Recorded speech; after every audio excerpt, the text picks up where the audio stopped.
ભારતના પડોશી દેશ બાંગ્લાદેશમાં અનામતની આગમાં વર્તમાન સરકાર સામે બળવો થતા શેખ હસીનાએ વડાપ્રધાન પદેથી રાજીનામું આપીને દેશ છોડવો પડ્યો છે। હાલ તેઓ ભારતમાં છે। એવામાં બાંગ્લાદેશમાં તખ્તા પલટ બાદ અહીંથી યુનિવર્સિટીમાં અભ્યાસ કરતા બાંગ્લાદેશના વિદ્યાર્થીઓ પોતાના ભવિષ્યને લઈને ચિંતિત બન્યા છે। એવામાં એમએસ યુનિવર્સિટીના સત્તાધીશોએ આજે બાંગ્લાદેશી વિદ્યાર્થીઓ સાથે બેઠક કરી હાલ વડોદરાની વિશ્વવિખ્યાત સર સયાજીરાવ ગાયકવાડ યુનિવર્સિટીમાં જુદી જુદી ફેકલ્ટીમાં 80 જેટલા બાંગ્લાદેશી વિદ્યાર્થીઓ અભ્યાસ કરી રહ્યા છે।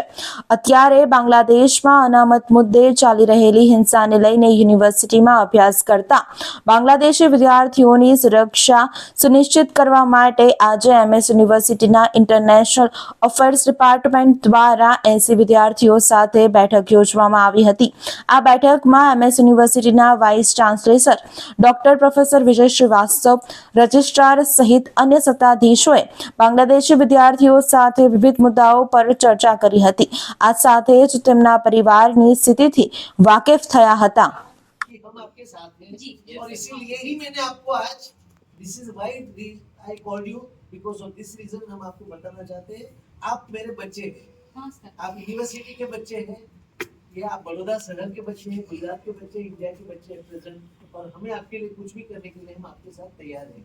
इसीलिए इसे आपको बुलाया, बाकी तो मैं बुलाता नहीं। That's why I called you people. Yes sir, मेरी रिक्वेस्ट इतना ही है कि हम में से कोई बात नहीं कर, मैं तो नहीं करना चाहती हूँ मीडिया से, और मुझे भी लगता है कि कोई बात नहीं करना चाहती। आप हमारा गार्डियन है, आपको एज अ डायरेक्टर है, so be in a good mood. Yes, बहुत अच्छी तरह से आप रहो। wherever you are living, I know। હા સાહેબ, બાંગ્લાદેશમાં જે પરિસ્થિતિનું નિર્માણ થયું છે તેને લઈને આજે બેઠક બોલાવી હતી। આપનો હોદ્દો જણાવશો, નામ જણાવશો અને બેઠકમાં શું ચર્ચા થઈ એ વિસ્તારથી જણાવશો। હવે સાહેબ, આ છોકરાઓની અમે સાંજે એક મિટિંગ બોલાવી હતી। મિટિંગમાં અમે એમના પરિવારના ખબર અંતર પૂછવા માટે, એમના સ્નેહીજનોના ખબર અંતર પૂછવા માટે અમે મિટિંગ બોલાવી હતી। અને એ લોકો અહીંયા કેવું ફીલ કરે છે, એકલવાયું નહીં ફીલ કરે। અને અમે, તમે જાણો છો કે અમારું જે ઓફિસ ઓફ ઇન્ટરનેશનલ અફેર્સ દરેક છોકરાની પૂરેપૂરી કાળજી રાખે છે અને એમના દરેક સુખ દુઃખમાં અમે હંમેશા સહભાગી હોઈએ છીએ। એટલે એમને કંઈ પણ તકલીફ હોય તો અમે એમને કીધું છે કે તમે અમને ફોન કરજો અથવા અમારી ઓફિસે આવજો। અમારે ત્યાં બધા છોકરા જુદી જુદી જગ્યાએ રહે છે, ફેકલ્ટી જુદી જુદી જગ્યાએ રહે છે અને પોતપોતાની રીતે એ લોકો આવ્યા હતા અહીંયા, બધાની જોડે વાત કરી, એમનું મન હળવું થયું અને પછી એમની રીતે એ લોકો ગયા। અચ્છા, કેટલા વિદ્યાર્થીઓ છે? અમારી પાસે 70 થી 80 છોકરા છે અત્યારે બાંગ્લાદેશના હાલ પૂરતા। નવા સમય હા, એઓએ આપને રજૂઆત કરવા આવી હતી કે આપે સામેથી? ના, અમે સામેથી બોલાવ્યા એમને જાણવા માટે। એમનું વિદ્યાર્થીઓનું શું કહેવું હતું? વિદ્યાર્થીઓ અમારી જોડે ઇન્ટરેક્શન કર્યું કે અમે શું એટલે અમારે શું છે, અમે શું મદદ કરી શકીએ, અમે એમને પૂછ્યું। એમને તો એમને કંઈ પૂછ્યું નહીં, પણ અમે એમને પૂછીને કે અમને તમારી કંઈ પણ મદદ હોય તો અમે તમારી જોડે છે। આપનો વિદ્યાર્થીઓના કોઈ સ્વજન સાથે બાંગ્લાદેશમાં હજુ સુધી વાત નથી થઈ, અમારી મિટિંગ હમણાં જ પતી, હવે પછી અમે વાત કરીશું। આગળના સ્ટેપ શું રહેશે?